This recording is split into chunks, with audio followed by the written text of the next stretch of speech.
XRP is up 35%.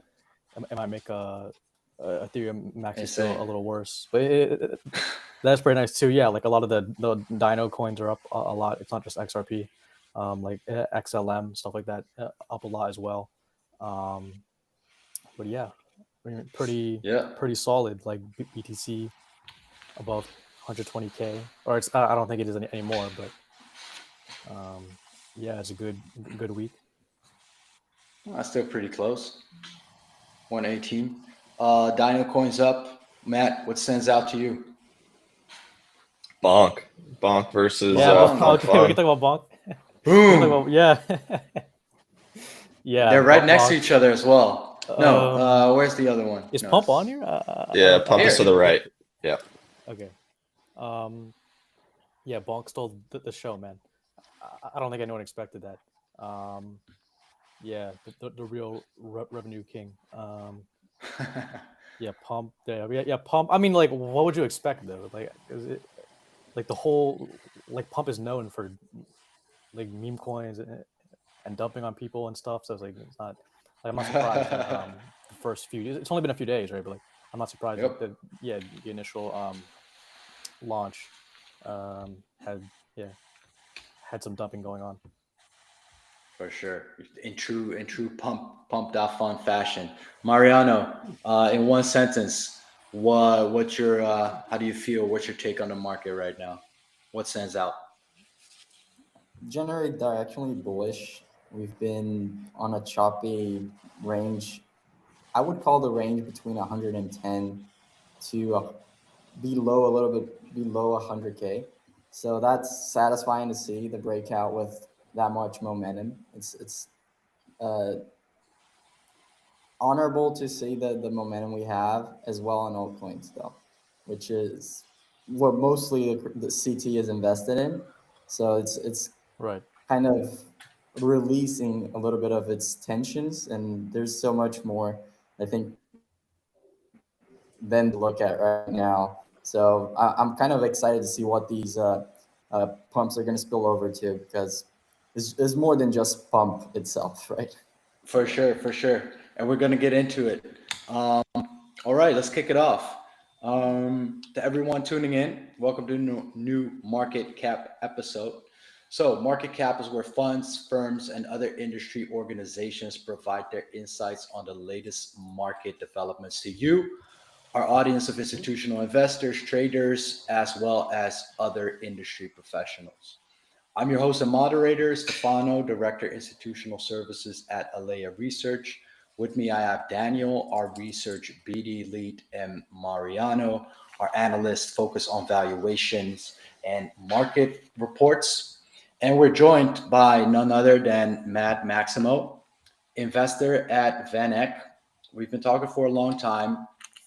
Very nice to finally have you on the show. It's a pleasure. Matt, give us a brief introduction on you, VanEck, your investment thesis and mandate, maybe whatever you deem relevant here. Sure. Thanks for having me, guys. Yeah, I guess I'll start with VanEck. So VanEck's a big TradFi asset manager, about $110 billion, give or take these days. The majority of that's in TradFi. Got about 3 billion of that in crypto. Of that 3 billion, the majority of that is the crypto ETFs, like the Bitcoin ETF. And then we've got, give or take $200 million in active strategies. The bulk of that in the liquid fund that I primarily work on. And then we've got a venture fund, early stage venture fund. We've got an actively traded crypto equities ETF. We've got, what else do we have? We've got an NFT sort of exchange called Segment. A lot of cool crypto stuff going on internally. So it's a fun place to be. Yeah, happy to be there. As far as my background, been at VanEck for about a year, I guess a little over a year. Before that, I was at Grayscale. I started there doing research, helping with some product, and then ultimately started one of their first liquid funds there before I left. before that. I was just a crypto kid. Used to mine Bitcoin when I was in like middle school. Had an NFT ticketing startup for a while, trying to beat Ticketmaster, and yeah, a couple other things. That's kind of the gist.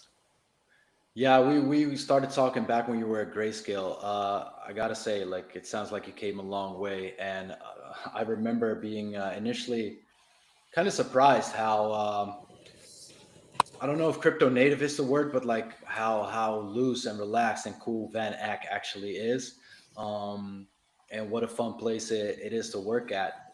From everything that you tell me, I'm also curious. You guys do like liquid and venture as well. I'm curious what you're primarily focused on, maybe, or what you find more fun. So I primarily focus on the liquid side. The venture fund is run by Wyatt and Juan, who came over from Circle Ventures. Um, they're beasts. Those guys are good at what they do. But yeah. So they do the venture stuff. Sometimes I'll send them some things here or there, but that's their neck of the woods. All I just right. buy coins. I buy and sell coins. Still a degen at the end of the day, just a little bit, Yeah. a bit more buttoned up. Only metaphorically, because still pretty relaxed on the show here. Let's get into BTC, I guess. Talking about coins, new all-time high, 122 during Monday Asia hours. Not losing any momentum. Treasury vehicles continue to see interest. Peter Thiel, other prominent TradFi investors and research firms getting in. Um, what are your thoughts, man? How will these treasury companies? We talked about this before on the show. Like, how will these Too treasury much. companies um, impact ETF flows? Good question. I'm not too sure. Honestly, I don't spend too much of my time looking at all these equities things. Mm, I think what I noticed with all these like digital asset treasury companies, at least for the last like 6 months, is while Bitcoin was up and alts were down, we saw crypto equities up and a lot of interest for these digital asset treasury plays, where a lot of them you had to like pre-commit capital, right? So the way some of these work is they go around and they say, hey, we want to raise some money for this thing. A bunch of investors go and commit their capital. They got to wait for the deal to close. If the deal closes, then that capital gets used to buy the crypto. If not, the capital gets sent back. So anyways, for the first like half of the year, among many other things, while alts were down and Bitcoin was up, I think a lot of the idle capital or the excess cash that would have gone into alts was either going into crypto equities or these types of things. So up until now, it's been almost good for Bitcoin, I guess, bad for alts. Now it seems like it'll probably be kind of rising tide lifts all boats for the near term, where like all of the money going into this is going to make people rich, give people FOMO, make people realize, well, hey, these are trading at a premium to Solana. Why don't I just go buy Solana? And then that'll probably end. Not sure what that looks like when it does. Okay, that's an interesting thesis and analysis, actually. Do you think the pump, let's say, we're seeing in BTC right now is partly because all these companies are slowly deploying the capital they raised? Yeah, probably. It's not like that. Yeah, my guess is a lot of them are probably in the process of deploying. Interesting. Yeah, I mean, Okay, it's hard to track. I think that's kind of one of the things that we like earmarked is yeah, like it's easy enough to like track the ETF flows, all that stuff. But yeah, you have the treasury vehicles, like you know how much they raised. Yeah, you don't know like how much they've actually been deployed so far, and yeah, like what their buying schedules might look like. So it just makes things a little more complicated. Yeah, like on the table right here, this is like a general, it's like a simplified view of some of the Bitcoin treasury companies. So it's excluding just like I guess normal companies like Tesla or whatever, Coinbase that just so happen to have Bitcoin on their treasury. So this is more like pure play, just like that's all they do, just buy Bitcoin. and that's it. So yeah, I mean, there's obviously been like a lot more of these companies this year. So I don't know. I think yeah, it's kind of hard to like track all this stuff and like get all these different companies, and it's kind of like behind closed doors a little bit compared to like just like staring at an ETF flows chart where it's like pretty easy to digest. I would argue they do create positive price pressure on majors. Some of these majors like Solana and ETH were kind of no, they were like really detached from Bitcoin's performance last year, which was mostly driven by record high ETF flows. So I think these treasury companies, they're building the same kind of pressure that Bitcoin had last year for these assets, and a lot of front running is happening on the ETF side. So I think that's a little bit what's happening on the order, like from what Wintermute CEO mentioned yesterday. They have little ETH left on the OTC desks. Why is that? Maybe ETF house companies are overflowing their desks. Could be the treasury companies, could be both, but definitely they're having a confluence of demand. So it's not supply yet, which is something we kind of don't want to see. What happens on the other side of that? Interesting. Daniel, you asked me to share this chart. What's this chart or graph? What's this showing us or telling us potentially? I don't know. Actually, Mariano's the one that made it. Mariano could talk about it. This is included in our weekend newsletter for our premium members. So yeah, this is actually Mariano's work. Yeah. So I'm asking the wrong guy. Yeah, basically what this tells you is that on the top is Bitcoin's price performance, or just price, and the middle is Bitcoin's funding rate, and at the bottom is the aggregate, meaning all altcoins funding rate average. So what's been playing out as we see is Bitcoin's price has been rallying, its funding rate has been stabilizing recently, which is the curious factor, because in bull markets you see the funding rate going up with price, as you see on the left. Well, on the previous cycle, 2021, we saw funding rates hitting highs of annualized upwards of 50%. Right now, we're annualizing anywhere from high single digits to low double digits, which is nothing major compared to history itself. But now when you see the bottom chart is where the alpha lies, is that whenever you have long periods of negative funding rates, this is a general market indicator. You tend to have high reversion zones because the market is net short. That's what the negative funding rate generally tells you, is that the market has a general short bias. So whenever we get out of that, we usually short squeeze, we usually erase a little bit of that open interest from the short side, which is what causes the rally itself. On altcoins, that's what we have been hoping for so far, right? Bitcoin has been outperforming altcoins for so long. So this is a clear indicator that whenever we get above, we're about to get above right now, the 10-day moving average of the aggregate funding rate is just going positive on the chart. So whenever we go above that and sustain a little bit further, it's not just like a spike like there was a couple times, just like a little bump above zero like there were in 2025. That could be a green signal for the altcoins and potentially, arguably, an altcoin season, which is very exciting. We're seeing the green across the board, which might be an indicator of that as well on the performance side. Yeah, for sure. This past week, you did have altcoin dominance actually rise against Bitcoin for like the first time in like a little while. I forget how long exactly it was, where Bitcoin dominance just was not decreasing. But yeah, so I mean, I think a lot of that is concentrated in like these Dino coin major, like XRP, like that takes up a lot of the bulk of altcoin dominance moving up. You did have that trend kind of establish itself in the past week. So yeah, it's always good to see, right? Like altcoin dominance moving up as BTC heads above 120K. So yeah, I think that's like kind of inspiring for alts. For sure. Thanks for that breakdown, by the way. That's very insightful. One of these alts that we're going to talk about is Pump. Pump ICO was last week, and here it is. To a lot of people's surprise, it actually most of the activity was on chain.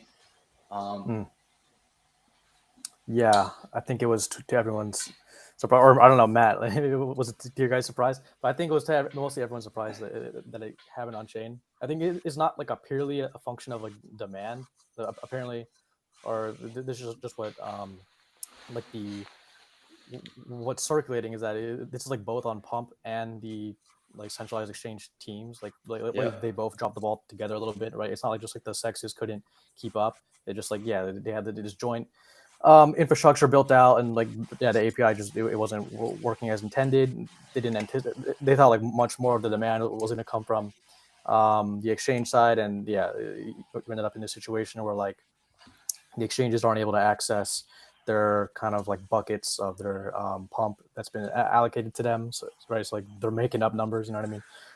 So you have like Bybit. You know, like you're placing your order on Bybit, and it doesn't go through, but like they're telling you it went through. And then meanwhile, all the dudes on chain are actually the ones getting, 90% of the actual allocation. So yeah, that's pretty interesting. I think it's like it might be like a first. I don't know. I don't think there's like a comparable event like at this scale where you had, like a on-chain versus off-chain competition like that.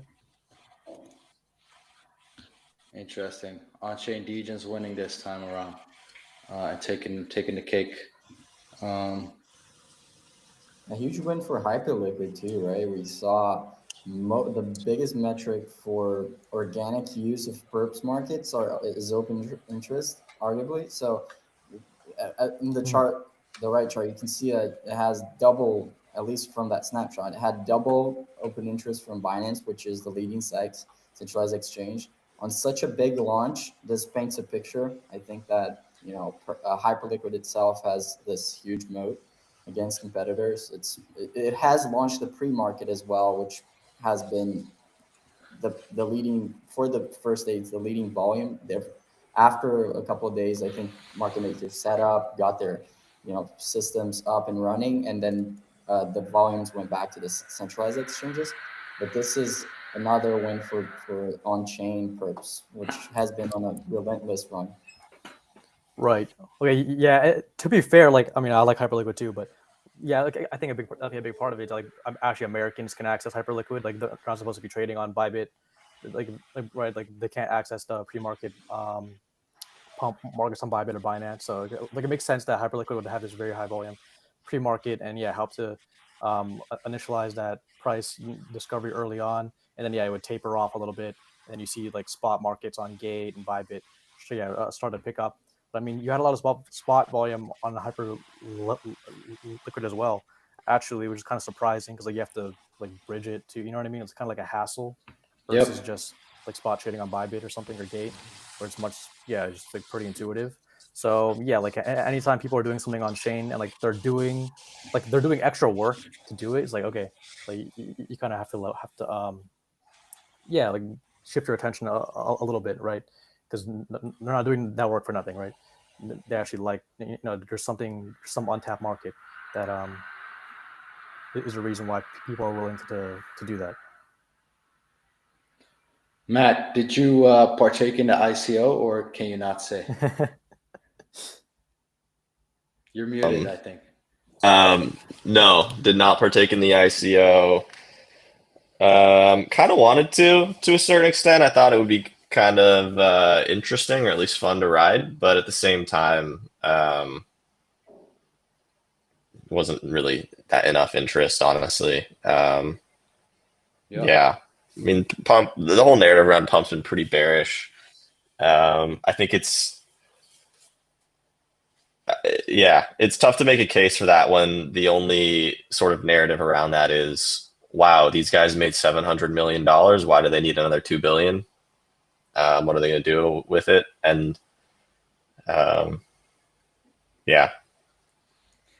Right. You're not really seeing like the long-term play.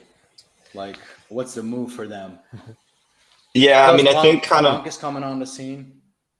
Yeah. Plus Bonk's been Bonk kind of I mean, Bonk didn't come out of nowhere necessarily. It's always been around, but like, yeah, this is a perfect chart. This the amount the market share it's taken recently in terms of like meme coin trading has been pretty impressive, which I think is just a testament to like the Bonk founders, I guess, if that's what they want to call themselves. There's no real demand for meme coins right now. At least there wasn't in the last few weeks. Meme coins been kind of boring and shitty. But the Bonk guys just know how to make things fun when things are bad. And this is just proof of them doing it again. Like they did it when they launched Bonk and ETH or Solana was at like $11 or $18. And they're doing it again now when meme coin's kind of dead and Pump Fun is doing this in the face of Pump Fun's TG is pretty impressive, honestly. Yeah. Actually, I don't know if that was like intentional from them or what, or because I mean, or the launchpad was around for a little while. Like it's not like new, right? Yeah, like you can see it over here. But yeah, really things really picked up. We had that token, the useless token, and yeah, I mean it's pretty interesting. Bonk is like a true crypto native brand, kind of. Yeah, like the Bonk token's been around for a while. There's like and then Pump is kind of like they're able to onboard like 400K people, with the Trump, what is it, the Trump token launch, and then like 80% never perform any other actions on chain beyond that, and then Bonk is like this tried and true. It's like a real crypto native kind of brand. So I think there's something to be said about like Bonk's longevity. Excuse me. I think people just like trading memes too. Like meme coin trading is just fun. The same way that going to a casino is fun, playing on Roulette's fun, playing video game, whatever, right? Like people like trading meme coins. It's a fun social activity. And the Bonk guys are good at making that fun, I think, and keeping true to that fun aspect. Whereas Pump Fun enabled that fun for a while, but it became so extractive that it wasn't sustainable. And I think now they're down to where we see like their volumes are today. It doesn't mean I don't think they can come back. These guys have an insane balance sheet. I think they could do they have some interesting optionality to go and become a real Twitch competitor, build a social network, whatever they want to do. But until then, they're gonna have to grapple with that sort of extractive reputation they have, because they've sucked the fun out of it while Bonk has clearly brought it back. Yeah, I mean, really when you got a couple billion in a bank, like anything is possible. But no, the interesting thing is like, you mentioned that it's like on the surface, like there's not supposed to be like a massive difference, right? Like people shouldn't really care, like, right, like where the token is launched. Like they just trade it after. So it is interesting that you have like people like choosing to launch on. You just go where you feel good and have fun at the end of the day. Yeah. So I mean, there's like a whole economy around this. Like these dudes sitting in Dubai, like around on their computers, and like launching thousands of tokens. It's not. It's quite. The reality of the world is it's never the best technology that's going to win. It's the place that makes the users feel good, fun, happy, warm, and fuzzy inside, right? Like I could give you a trading experience that's perfect, right? It does everything you want. You can trade whatever coin you have. We'll call it hyperliquid. And on the back end, I'll run everything out of a centralized multi-sig. It'll have the worst security practices ever. The seed phrase will be written on a piece of paper, will be written on my whiteboard, sitting on my wall that everyone who walks in and out of my apartment sees. But if it's the best, purest experience ever, I'll probably get more users than the guy who built the craziest, most secure exchange that's unusable, because like the UI doesn't make any sense, right? So interesting. I agree with that notion. Brands are very important to people. Like humans act very irrationally. So I agree with that take. At the same time, like you said, like everything that was going on was became very extractive at some point. I was wondering, is that really the fault of Pump.Fun as the platform, the team, the organization? And couldn't the same thing happen on Bonk as well? It's more about the market dynamics and how these things tend to run off. But sort of, but like teams have a role of like what it takes place on their platform. I mean, obviously, Okay. the more glaring example is like the live stream thing. That's obviously much more like the team can just shut off a live stream if it's like, you know, someone's killing themselves or something. But yeah, I mean, like on Solana, right? Like anytime there's something like ICMs or like X stocks, like the Solana Foundation is kind of like amplifying it, supporting it, right? They don't have to do that. They can take that like a more Ethereum approach. Just don't say anything. People like what they like, whatever.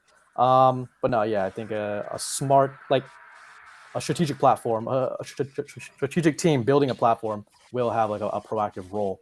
So yeah, I think you got to kind of take like accountability. Yeah, you had that kind of brand reputation of like extractive practices, and yeah, I mean, It's like, it's so only been a couple weeks with Bonk, right? I think Pump like reflipped Bonk for a couple days in revenue, and now like today Bonk is, I think, leading again. But yeah, I think Bonk, like if there's like a month, like a full consecutive month where Bonk is, you know, leading in revenues like for 28 out of 30 days, then yeah, that's kind of like a problem for Pump. It's like, okay, all right, you got to kind of get it together now. You got a couple billion, like there's no excuses, right? Like, I mean, For sure. you're still gonna get the guys that are sniping and whatever, right? Like that's a function of just crypto, like, well, Right. but but to Daniel's point, it is up to the platform to try and do something, at least, especially if it makes the experience of their users worse. And fast forward to today, right? You've got Pump Fun, you've got Bonk Fun. Which sort of team would you trust more, feel better about? You know, if like, let's say you're doing $1 billion meme coin volume a day, which team do you feel better about? That's going to sort of like attempt to try and make it less extractive, right? Like, who do you think is going to try harder to keep the snipers out, or to add features to make it better for retail traders instead of mev bots, right? Right. And it doesn't even matter what the actual truthful answer is, but how do you feel about that answer? That's right? it. To your point. Yeah, Yeah, exactly. it could be the totally pump get you. guys. Could be the pump guys. It just depends, and that's kind of what in the case of like pump or bonk, I guess, if that's what we're doing, that's kind of what you want to figure out is, you know, what are the people feeling about these things, and where are they going to put their money? Well, let me figure out how you feel about another team then. How do you feel about the ETH, or well, Ethereum Foundation, but also like ETH in general? Maybe that's a fun switch here. I have been a long time ETH holder. I sold a lot. Actually, I sold all of the ETH that I held over the last probably like year. And I've regretfully turned. Oh yeah. Well, no, I sold most of it still at roughly the same level. So, and then rotated into other stuff. So I'm fine. I'm better off. But Cool. Cool. I do wish I still owned some.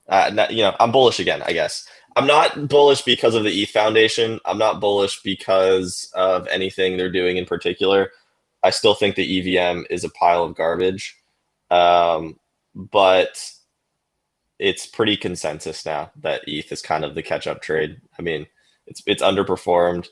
It's still below its all-time high while Bitcoin's hitting new highs. It's got all the support in terms of, you know, institutions, ETFs, whatever you want to call it, for money to go into it. Oh yeah, all the L2 stuff, right? Like Kraken L2, Robinhood maybe launching a chain.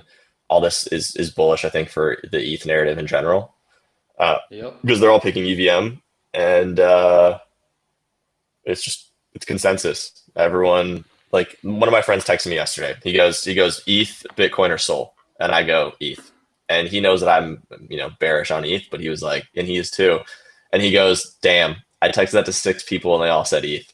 And this guy also works at a fund, so he's texting other people who like work at funds, right? Not just kind of like his retail buddies. And then I was at a dinner last night or 2 nights ago with a bunch of guys like Wintermute, Cantor, a bunch of other people. Same thing. The whole discussion all night was ETH. So interesting. Bullish ETH or bearish ETH at the end of the conversation? Bullish. The general sort of consensus or thing that I heard was, damn, I really hate to say this, but I'm giga bullish ETH right now. At least for the trade. Whatever time horizon that means. My guess is probably bullish on ETH, through the next year-ish or so. Yeah, and I mean, on the screen we have the inflows chart. This is from last week. Like this is just what we sent out on the weekend, so it doesn't even include this week. You had yesterday you had 726 million net flows. I think that's the record high, like by a mile. I forget what the previous daily record total was, but yeah, 726 is a lot for ETH. Yeah, and then you had the Solana, the Solana ETF, like the Rex Osprey staking one, 0 actually on that day. Yeah, I mean Ethereum's pretty.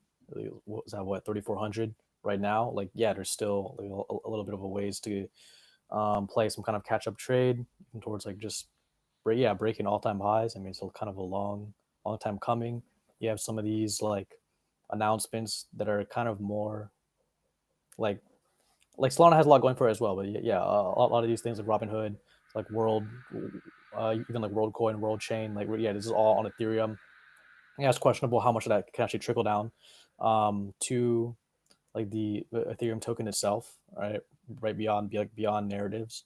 But yeah, I mean all these announcements coming out, like even stuff like stable coins, like like all the announcements are veering like they're not talking about USDT, right? They're talking about like Circle, they're talking about like integrating a Stripe, Coinbase. Like it's more like adjacent to like the EVM and the Ethereum side of things. I think we're back in narrative Yeah. mode though. Like I think if you would ask me this even 2 weeks ago, but anytime in the past 6 months, I would have said the same thing about L2s, like not driving any value to ETH. In fact, I would have said they were purely extractive. Now I think it's flipped because I think we're in like narrative mode, which means we don't care anymore about how much ETH is making from these L2s and if they actually are pulling value. All we care is that Stripe, Robinhood, Coinbase, Kraken, all these fintechs are launching their own chains and they're doing it on EVM chains, and that's adjacent to Ethereum, and then that's enough. In at least in the moment, that's enough sort of like headspace to make to make people imagine like $1 trillion market caps, right? So now we're out of the revenue a little bit, in my opinion, going into just let's dream. How high can we dream with these current sort of narrative? Euphoria. Yeah, I mean it's like a chicken or the egg thing, like with price and narrative. So yeah, I mean it seems like it was like so long, where it's like Ethereum, yeah, just the BTC chart just is down for. I mean, in actuality, like I don't think it's that long, right? Like under 2 years, it's like maybe around a year, something like that. But yeah, you just need like a little spark, and then boom, okay, yeah, now we're back in, but go back to all-time highs. Like look at all these institutional partnerships. So yeah, maybe we're entering that kind of mode right now. I mean, I think it's kind of telling that Ethereum is performing this strong, even while you have like a lot of stuff happening on Solana, right? You have obviously you have the pump ICO, you have X stocks, like tokenized stocks. Yeah, so I think it's good. It's like a good competition, right? Like you got tokenized stocks on Arbitrum and Solana. Like you got multiple venues, multiple chains to pick from, and it really seems like it is like Ethereum and Solana mainly, right? Like for these kind of things, even for like stable coins, like what are Visa and like these payment processors opting for? Is like Ethereum and Solana. It's like right, like that's what they're actually saying in their like press releases and stuff for their pilots. Developer activity like across regions, right? Like in Electric Capital's developer report, it's like every single region, right? India, US, South America, it's like Ethereum number 1, Solana number 2. So I think it's definitely nice. It's a good concentrated choice of chains. Yeah, Mariano, what do you think, Ethereum or Solana? I think you had some notes about Solana also has a lot going for it. Why is ETH ripping? Why isn't Solana equally? What are your takes there? hate to say it, I've been kind of sidelined as well on this rally, and there's a lot of fundamental backing to it. That's not a hated thing, by the way. It's good to see because ETH is very highly valued, and as long as there is a fundamental institutional reasons, it makes crypto more reliable. Crypto's valuation's more reliable, I would say, right? It's not just ETH, the entire market, because there's a lot of stuff out there still very highly valued, which we're on the short side on our bid-ask portfolio, which is under the Pulse's weekly newsletter, which is what this ETF slide is from. Basically, what I see going forward is how long does this narrative last? Like, who are the last resource buyer, like last resort buyer? I'm not too sure it's going to be the retail side. So usually what drives crazy valuations is the retail side, which kind of has been sidelined for this entire rally from what we see in the Google Trends. So who's going to be the last institutional buyer if the retail isn't in? I'm not sure that there's going to be that much powder for ETH as there has been for Bitcoin. So I would like to see how long this ETF net flows continue. I'm not too confident that this will be a straight run. If ETH goes straight back now to 2,000, what will happen to ETF flows? Will they continually be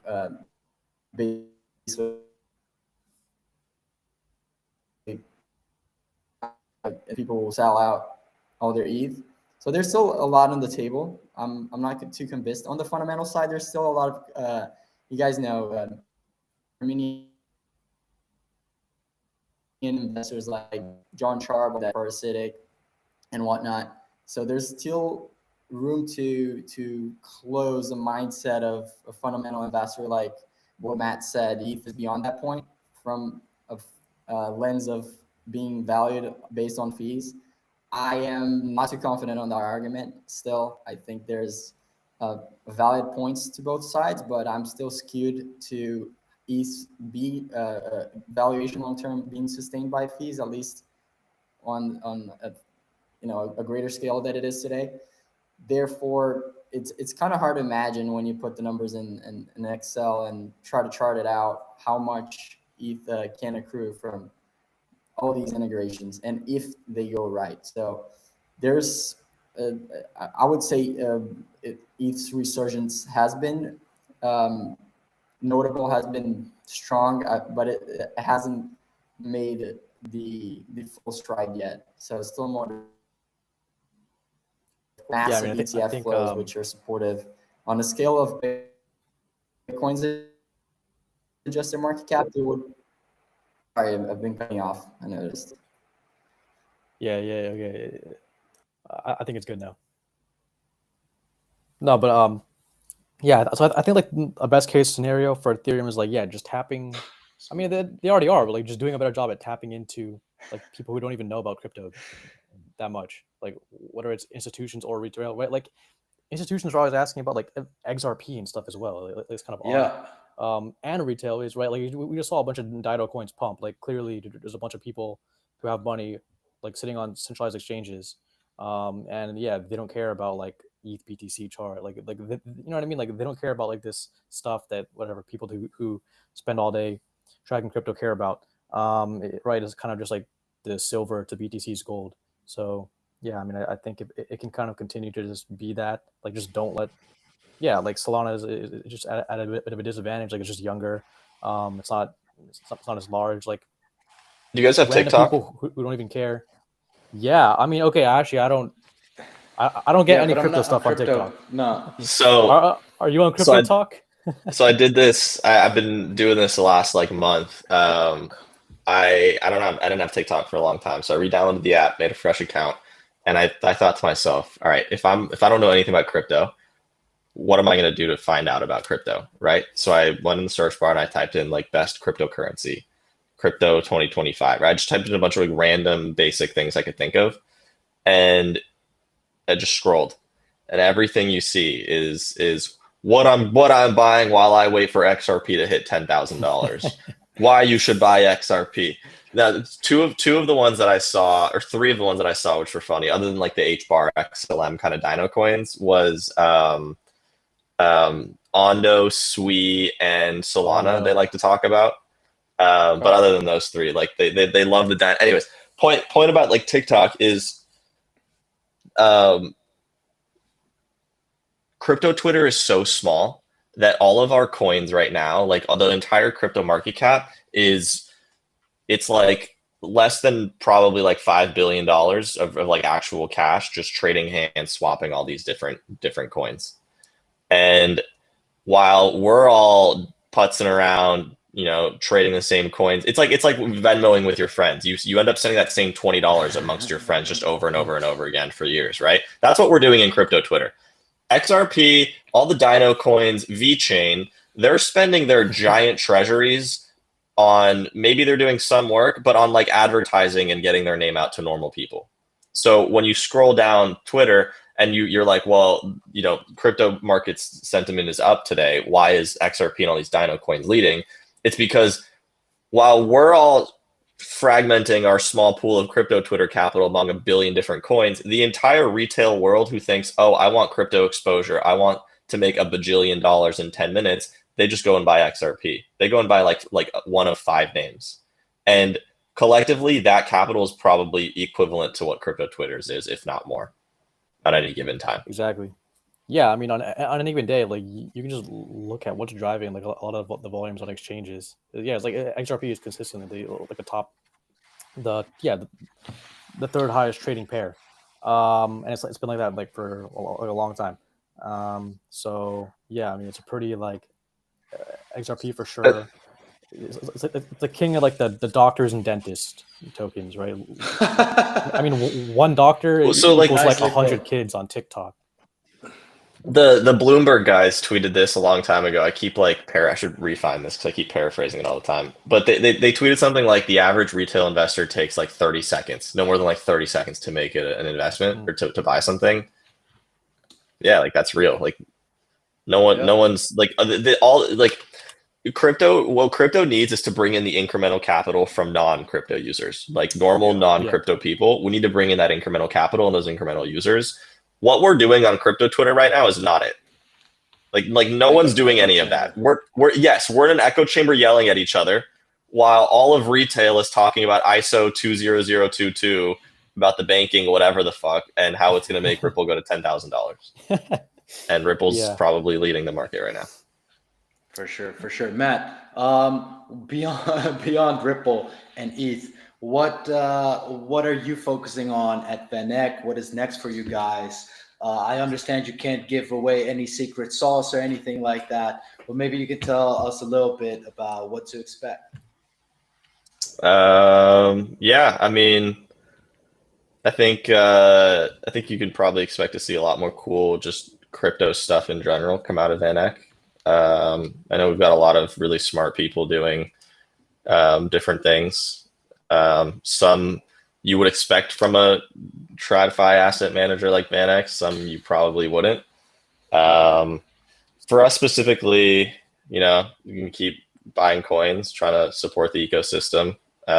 This like TikTok thing is a conversation I have a lot with founders where kind of facetiously ask them about their TikTok strategy just to see if they're thinking about, see if they're kind of only thinking about crypto Twitter or kind of thinking beyond and really trying to serve like the world. We also just launched this, we call it the Purpose Built Fund. It's a Avalanche sort of ecosystem fund. So we'll be spending a lot of time in that ecosystem over there, trying to learn about what's going on, do some investments, support the community.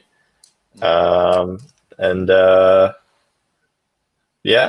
I don't know. Somebody asked me the other day why I got into crypto, and it was funny. My answer was, well, first it was altruistic. I was too young to care about money. I just thought it was insane, the whole banking system and what Bitcoin could do. And obviously it became about money too, one, it's fun, but two, you want to, achieve some success. So, yeah, to that extent, it's I don't know. I'll be around crypto for as long as I can probably handle it. So we'll see. Well, I hope that will be a lot longer, and we can't wait to see the initiatives you just mentioned come to fruition. Let's stick around a little bit longer.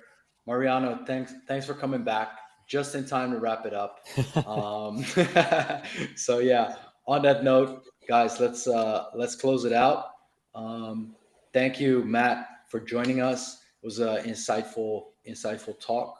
Uh, Thank you to the audience out there.